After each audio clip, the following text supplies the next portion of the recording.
Number 8, no homework.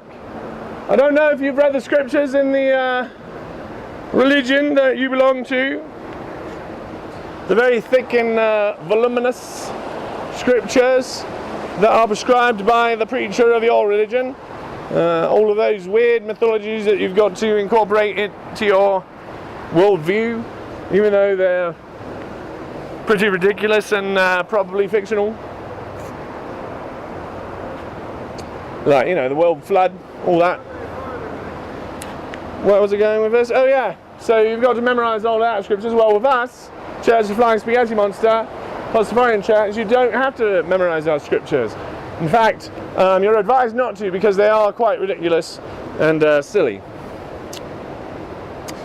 Number 9, we've got that first God that has been proved scientifically. There's lots of gods in this world that say things like, God cannot be proved nor disproved scientifically, as if that was real, and that's not, because if it's real, it can be proved, and if it's not, it can't, and that's how you can tell if it's real or not. If your God has any effect in this world, and that effect can be measured, and because you can measure no effect of your God, you actually are measuring that your God has no effect. My God, however, comes back from that with a completely different result. He does come back with a full effect, in full effect, back, but I don't think that you should call it a comeback. Where were we? God proved scientifically, requires no faith. In fact, He allows you to distrust faith. Because there's a lot of false religions out there that use faith to get their parishioners to believe really crazy and ridiculous things like Muhammad broke the moon in half. That's just clearly, that didn't happen. Muhammad did not break the moon in half. We've been to the moon and it shows no signs of being broken in half in the recent past, or the recent geological past either. Number 10, my God has more love.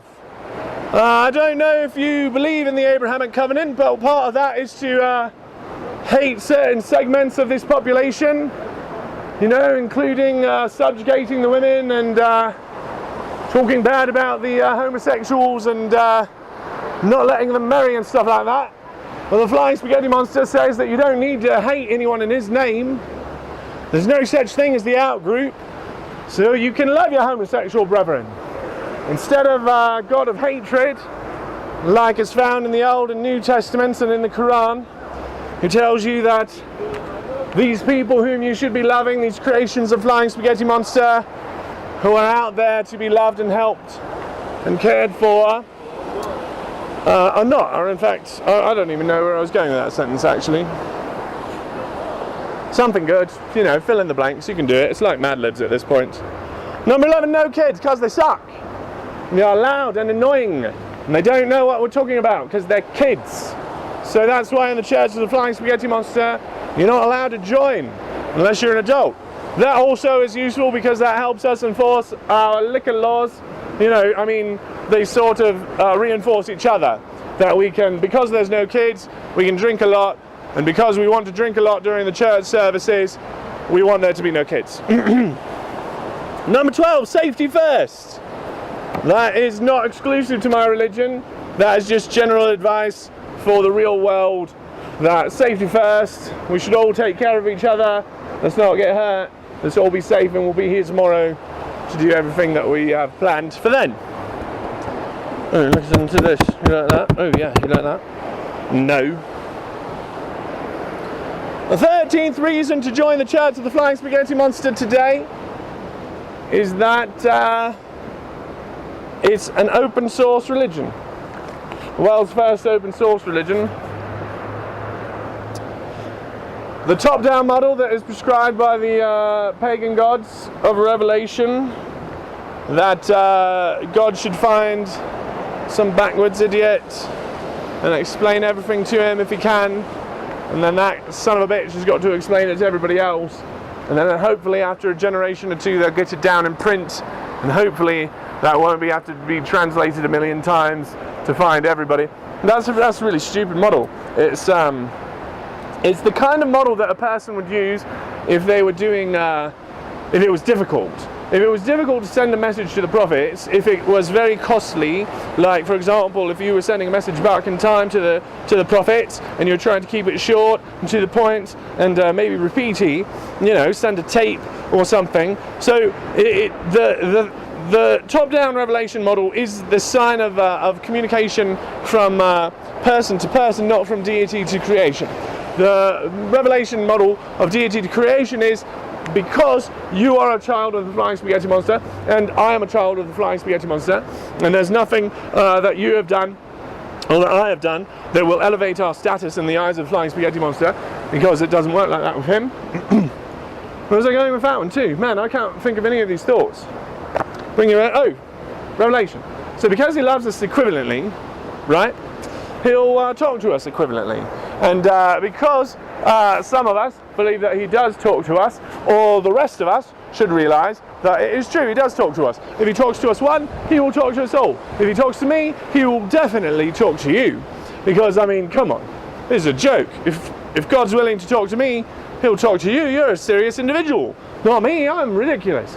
And God has spoken to me. The flying spaghetti monster has shown me the revelations that I needed to awaken from the blood covenant that I had made with Jesus, the so-called Christ, the greatest perpetrator of evil that this planet has ever known.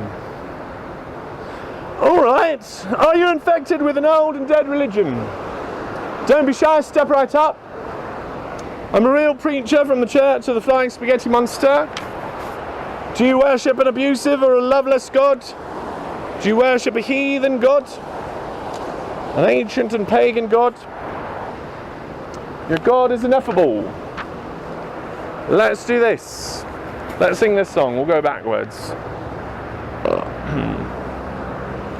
Oh, better far to live and die under the brave black flag I fly, than play a sanctimonious part with a pirate head and a pirate heart. Away to the cheating world go you, where pirates all are well-to-do. But I'll be true to the song I sing, and live and die a pirate king. For I am a pirate king, and it is a glorious thing to be a pirate king. When I sally forth to seek my prey, I help myself in a royal way. I sink a few more ships, it's true, than a well-bred monarch ought to do. But many a king on his first-class throne, if he wants to call his crown his own, must somehow manage to get through more dirty work than ever I do. Oh, that's wrong. For I am a pirate king. Alright, I just dropped this on the ground like a retard. Well, we don't say that word anymore. We say artard, it's much more nicer.